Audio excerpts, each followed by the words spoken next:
do now? Trauma's gone. What's my purpose? They're just left there with nothing to do. And it was actually creating a lot of problems for him. Also the fact that when you've got the big life beliefs, and there's actually a couple of you in the room that help me understand this, that the world's dangerous, I've no confidence, I'm unlovable, everybody rejects me. Some of the big life beliefs. The current day person doesn't believe any different because that's been the whole life experience. How can they go and believe something different? You've no experience throughout your life of feeling confident, of feeling safe, of feeling loved. So you've nothing to attach to. You've no images to attach to that because you've run it your whole life. So that was the problem.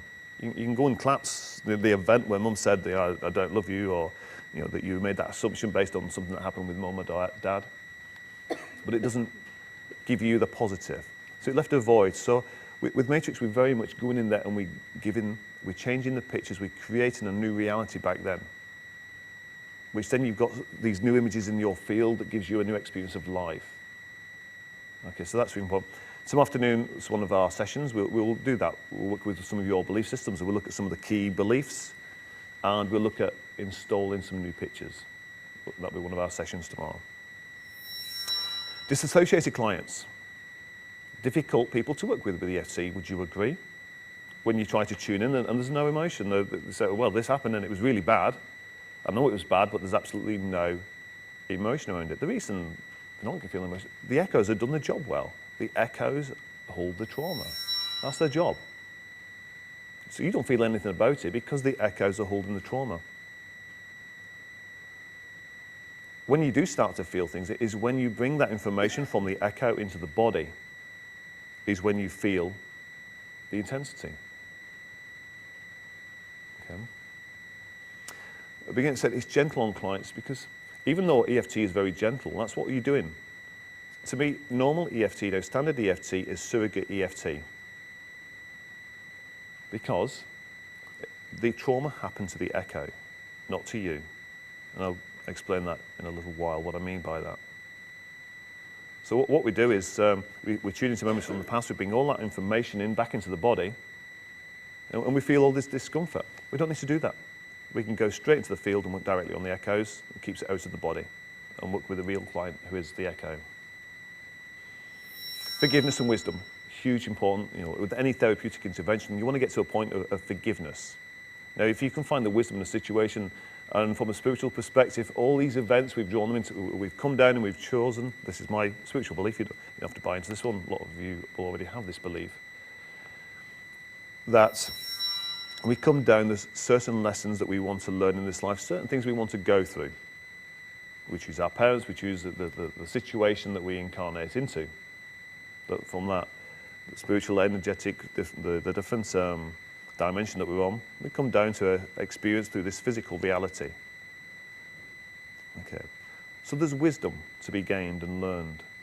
And no matter what you went through in childhood, once you can go back and you can gain that wisdom, you can see the benefits, you'll see that people's whole careers, lives, everything revolves around trying to resolve this early trauma. You see it endlessly, and I'll give you lots of examples of this. Okay, there's therapists here. Yeah? Half of us are trying to just fix ourselves by fixing other people. Who would that be relevant to? Who's trying to fix themselves, really? Just you. No, okay, a lot of us, yeah. Okay. I won't go there right now. Also, we'll talk about the science. I'll show you some film clips. That the echoes are stuck in that moment, stuck in that trauma. And the body is reacting to that.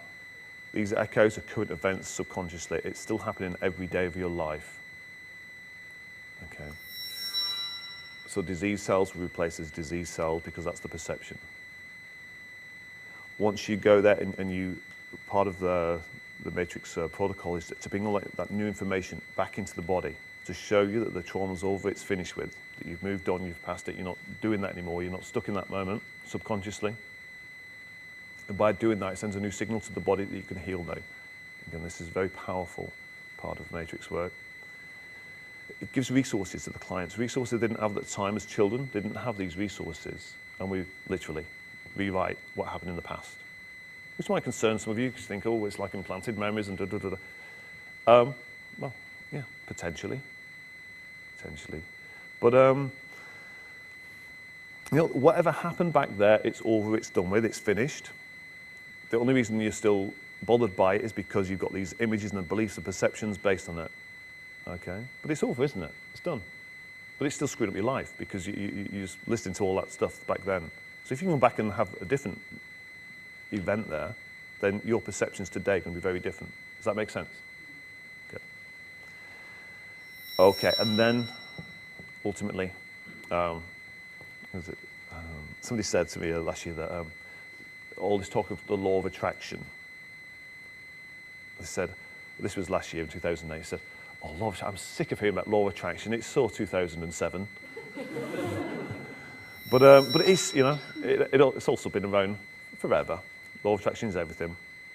And working by changing these images and having different images in your field, you will start to attract different experiences. Because right now, because of the images you have there, you'll attract more of the same. That's what law of attraction is, isn't it? It's the images that you hold in your subconscious, that you're emotive about them, you attract more of it. So if we can have different images there that you feel very positively about, and positive emotions are a lot more powerful than negative emotions. How many times, Kerry? How many times are positive emotions more powerful than negative emotions? Okay, no, I thought you was well versed on the law of attraction.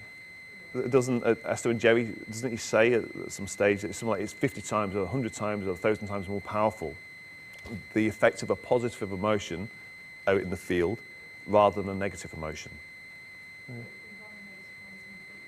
Yeah, no, sure. But so a powerful emotion is going to have a lot more force out there. That's what I'm getting at. Rather than lots and lots of lower grade negative emotions that draw the events in, but you'll be able to send a really powerful new image and emotions around that image out there is going to change your attraction and your life experience.